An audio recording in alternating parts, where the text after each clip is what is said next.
Hello, this video will explain the practice lab, the TaxSlayer practice lab.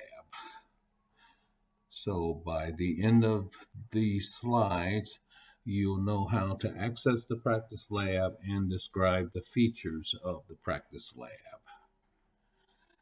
So the, the URL to get to the practice lab is shown on this slide.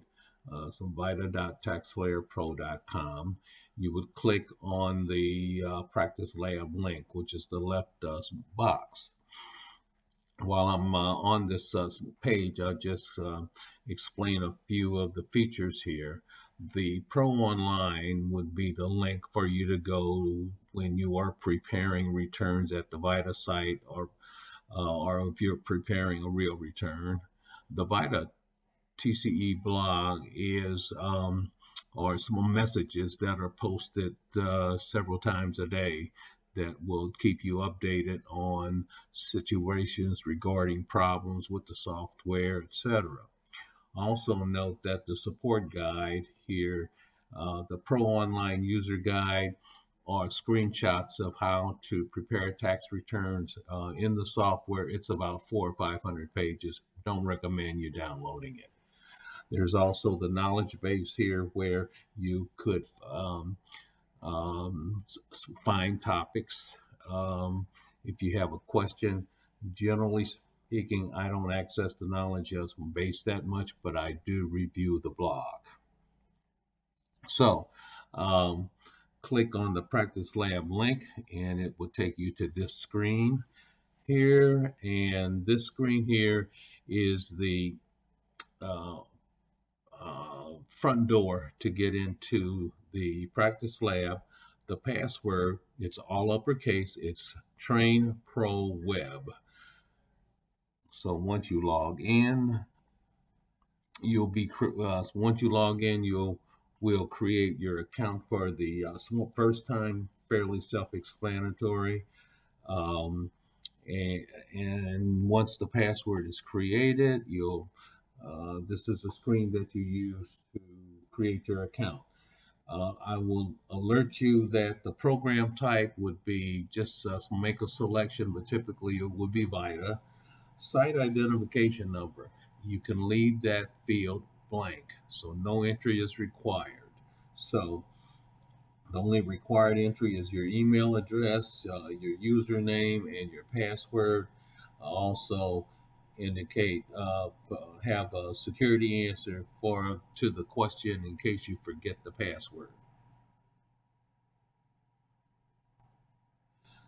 Once in the practice lab, the three screens um, are screenshots of the sections of the practice lab.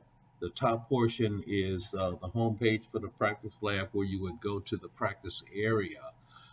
Um, so the 2020 software has been loaded. It's not complete because the programmers are still updating and so dealing with impact of new tax changes, and probably won't be ready to go until late January. Please note that when creating returns in the practice lab, the fourth and the fifth the digit of the Social Security number is going to be 00. Once in the practice lab, you see the welcome screen where you can begin your 2020 tax return, or you can search for a return that you've already prepared. This is the screen that the preparer will see even when they are preparing a real return. Uh, this screenshot here is of the middle portion of the practice lab sections 1 through 3. These these sections uh, are more directed to program directors and site managers in terms of setting up the software for the for the preparers to use. Um, the The section that would be more critical to brand new volunteers wanting to learn how to use the software would be sections 4, uh, 5, creating the e-file, section 6, down in the area, the bottom portion for recorded webinars 3, 4, and 5. Recorded webinar 3 and 4 is what is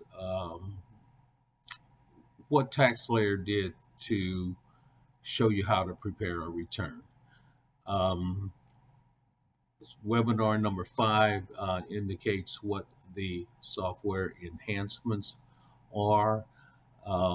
That video was created around December 14th.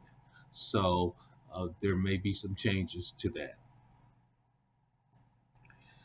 Um, this screen here, I just wanted to explain that to get familiar with the TaxSlayer screens, I would suggest reviewing the Pub 4012 because the way the 4012 is laid out, it does provide some basic tax law concepts along with some TaxSlayer screenshots. The software is very well organized, so when you are practicing your returns, make note of the left side of your screen as how the the sections are organized. So learning tax law, tax software is really on the job. It's really by doing it. It's not by reading it. It's not by classroom setting. So tax law understanding is not through reading, as I've indicated. Uh, you learn about a scenario, or as you're interviewing a client, you've got a scenario, you apply the law. So again, my suggestion is practice on the returns, get familiar with the software, and you'll have a good tax season. Any questions, please raise them. Thank you for your time.